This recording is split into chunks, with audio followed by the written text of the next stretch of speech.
الحمدللہ رب العالمین والصلاة والسلام علی رسولہ الکریم اما بعد۔ حضرات، ہمارے دوستوں نے جناب مجاہد حسین حبیبی صاحب نے، مولانا شاہد ناصری حنفی صاحب نے بڑی تعریفیں میری کی ہیں۔ ایک شکایت جو میری ہے وہ کبھی نہیں بتاتے یہ لوگ، اور وہ یہ ہے، اور یہ سب جانتے ہیں کہ میں 12 بجے کے بعد تقریر نہیں کرتا۔ 12 بجے جو ہے، قدیر صاحب نے کہا تھا نا کہ رات سونے کے لیے اللہ نے بنائی ہے، تو 12 بجے کے بعد یہ مجمع جو اٹھ کے جا رہا ہے، یہ اسی لیے جا رہا ہے کہ آپ نے بے وقت بلایا ہے۔ 10 بجے پروگرام شروع ہوا اور اب تک ایک مقرر، ایک قاری اور ایک نعت خواں یا 2 نعت خواں کی تقریب ہوئی، اور اتنی ساری رات کا حصہ جو 12:30 ہو رہا ہے گزر گیا۔ کیوں گزر گیا؟ اس لیے کہ اس وقت کی قدر آپ نے نہیں کی۔ تو میرے بھائی، جو یہاں اسٹیج پہ علماء موجود، اور جو اسٹیج پہ اناؤنسر حضرات موجود، اور جو نعت خواں موجود ہیں، وہ اگر جانتے ہیں تو اچھی بات ہے، نہیں جانتے ہیں تو یہ جان لیں کہ 12 بجے کے بعد میرے سونے کا وقت ہوتا ہے۔ وہ اچھی طرح سمجھتے ہیں۔ اس لیے اب جو وقت ہمارے پاس دیا گیا ہے کہ 10 منٹ بول دیں گے، 15 منٹ بول دیں گے، میں اس سے کم میں بھی بول دوں۔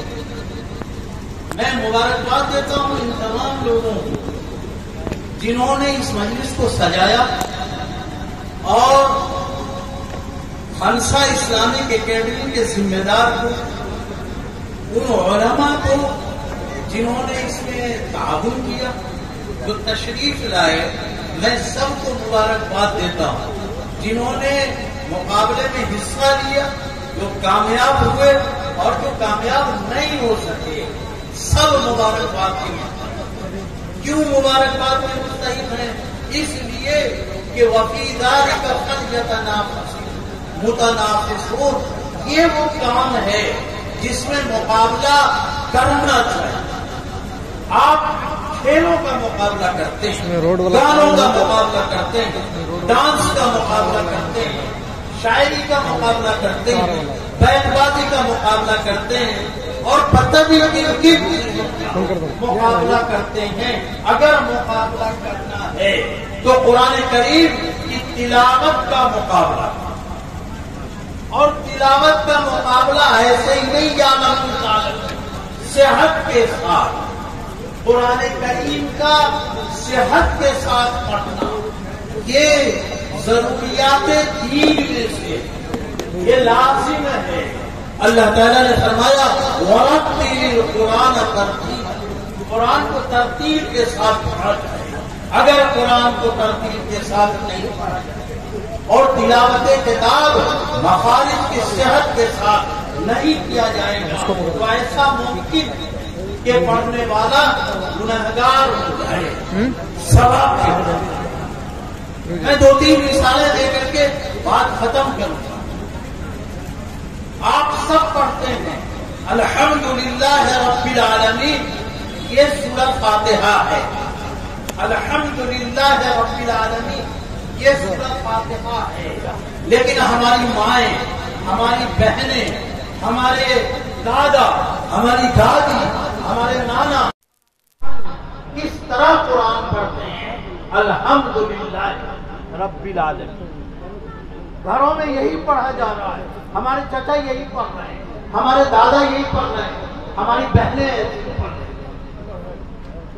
یہ جو الحمدللہ رب العالمین، آپ کو لگتا ہے کہ یہ سورہ فاتحہ ہے، لیکن ہاں کی ادائیگی جس نے نہیں کی، جس نے الحمد کو چھوٹی ہے سے پڑھ لیا، ہائے حوت پڑھ لیا، جس نے عین کو عین نہیں نکالا، حمزہ سے پڑھ دیا، اور لام کو پتہ نہیں کس مرحلے میں زیر دے دیا، کہا الحمدللہ۔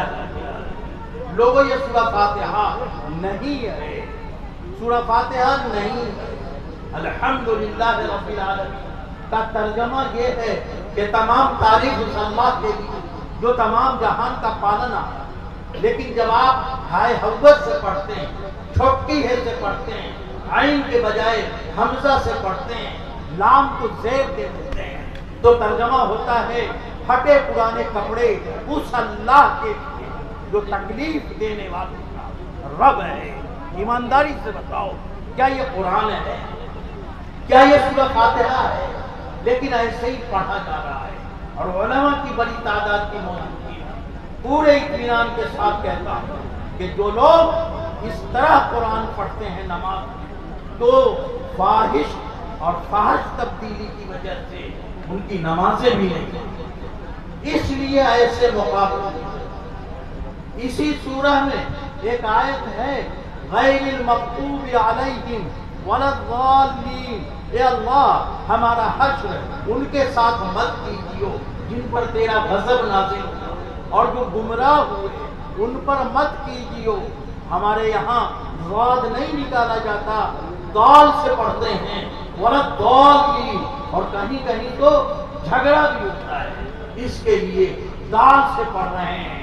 خوب سمجھ لیجئے، غیر المغضوب علیہم ولا الضالین کا ترجمہ ہے اے اللہ ہمارا حشر ان لوگوں کے ساتھ مت کیجیو جن پر تیرا غضب نازل ہوا، اور ان کے ساتھ مت کیجیو جو گمراہ لوگ ہیں۔ لیکن جب آپ دال سے پڑھتے ہیں، علماء کی بڑی تعداد موجود ہے، اس کا مطلب یہ ہوگا کہ اللہ ہمارا حشر ان کے ساتھ مت کیجیو جو راستہ دکھانے والے لوگ ہیں، راستہ دکھانے والے لوگ ہیں، ان کے ساتھ میرا حشر مت کیجیو۔ کیوں؟ اس لیے کہ ضاد کے بجائے دال سے آپ نے پڑھا، اس لیے اس قسم کے مسابقوں کی ضرورت کہ آپ کا تلفظ صحیح ہو۔ اب آدمی ہر نماز میں کہہ رہا ہے کہ اللہ ہمارا حشر ان کے ساتھ مت کیجیو جو راستہ دکھانے والے ہیں، تو کن کے ساتھ کیجیو؟ چوروں کے ساتھ، اچکوں کے ساتھ، لفنگوں کے ساتھ، بدماشوں کے ساتھ، کس کے ساتھ کرنے کی دعا کر رہے ہو؟ اللہ نے کہا تھا کہ جو گمراہ ہوئے ان کے ساتھ نہ کیجیو۔ ہم کہتے ہیں کہ اللہ ہمارا حشر ان کے ساتھ مت کیجیو جو راستہ دکھانے والے لوگ ہیں۔ یہ راستہ دکھانے والے کون ہیں؟ یہ اولیاء ہیں، یہ بزرگان دین ہیں، یہ علماء ہیں۔ آپ کہتے ہیں ہر نماز میں اللہ ان کے ساتھ میرا حشر مت کیجیو، تو نتیجہ کیا ہوگا کہ نماز پڑھتا رہے گا اور دال سے پڑھتا رہے گا، تو حشر چوروں اور اچکوں کے ساتھ۔ اس سے بھی خطرناک ایک مثال بہت آپ لوگوں کو یاد ہے، ان اللہ وملائکتہ یصلون علی النبی، یصلون صاد سے ہے، یصلون صاد سے ہے، صاد نہیں نکال رہا، صاد نکالنے کی محنت نہیں کر رہا، تو جانتے ہیں وہ پڑھتا ہے یصلون، سین سے پڑھتا ہے، اور سین سے جب پڑھتا ہے تو اس کا ترجمہ ہوتا ہے کہ اللہ اور اس کے فرشتے درود پڑھتے ہیں۔ آپ کہتے ہیں اللہ ہم بھی، سلو جو سین سے ہے اس کے معنی آتے ہیں تلوار کھینچنا۔ آپ سوچئے نبی پر تلوار کھینچنے کی بات جب کہے گا تو کیا اس کا ایمان سلامت رہے گا؟ اس لیے مشق ہونی چاہیے، اس لیے قرآن کریم کو صحت کے ساتھ پڑھنے کو رواج دینا چاہیے۔ اور یہ مدارس دینیہ والے جو اپنے بچوں کو پڑھاتے ہیں قرآن صحیح، ان کی ذمہ داری ہے کہ وہ اپنے حلقوں میں، اپنی مساجد میں ائمہ کرام صحت کے ساتھ قرآن پڑھانے کے حلقے لگائیں، تاکہ قرآن عورتوں کا بھی صحیح ہو جائے، مردوں کا بھی صحیح ہو جائے، دادا کا بھی صحیح ہو جائے، دادی کا بھی قرآن صحیح ہو جائے، سب کے قرآن کو صحیح کر دیا جائے، تاکہ وہ صحت کے ساتھ قرآن پڑھیں۔ صحت کے ساتھ نہیں پڑھیں گے تو گڑبڑی ہو سکتی ہے۔ یہاں کئی سارے لوگ وہ ہوں گے جن کو یہ واقعہ تقریر میں سنایا ہوگا علماء نے کہ ایک آدمی تھا، وہ پڑھا نہیں تھا، وضو کر کے بیٹھ جاتا تھا اور کہتا تھا اللہ یہ بھی صحیح، اللہ یہ بھی صحیح، اللہ یہ بھی صحیح. یہ ان کے لیے ہے جو بالکل پڑھا نہیں تھا، کوشش نہیں کر پایا. آپ کر سکتے ہیں. جو لوگ قرآن کریم کو صحت کے ساتھ پڑھا سکتے ہیں اور صحت کے ساتھ پڑھ سکتے ہیں، انہیں پورے طور پر اس کی محنت کرنی چاہیے. مدارس کو بھی محنت کرنی چاہیے، ائمہ کو بھی محنت کرنی چاہیے، علماء کرام کو بھی محنت کرنی چاہیے. اور اس قسم کے جو حلقے ہیں یہ اس میں جذبہ پیدا کرتے ہیں، تحریک پیدا کرتے ہیں، حوصلہ پیدا کرتے ہیں. یہ کام ہے، لیکن یہ کام صرف انعام دینے سے ختم نہیں ہے. یہ انعام اچھا کیا آپ نے دیا، حوصلہ بڑھایا، لیکن کیا گاؤں کا قرآن ان مسابقوں سے اس طرح صحیح ہوگا؟ نہیں ہوگا. اس لیے حلقے لگائے، قرآن صحت کے ساتھ پڑھا جائے، پڑھایا جائے، اس کو لازم کیجیے. میں اس لیے ان حضرات کو مبارکباد دیتا ہوں. مولانا شاہد ناصری بامبے میں بہت دنوں سے کر رہے ہیں، کبھی کبھی مجھے بھی یاد کر لیا کرتے ہیں. تو میں اس لیے اس پروگرام کی تائید کرتا ہوں کہ ایک ایسے دور میں جب خرافات کے مقابلے ہوتے ہیں، ایک اچھے کام کے مقابلے کا آغاز ہوا اور یہ کام ہو رہا ہے.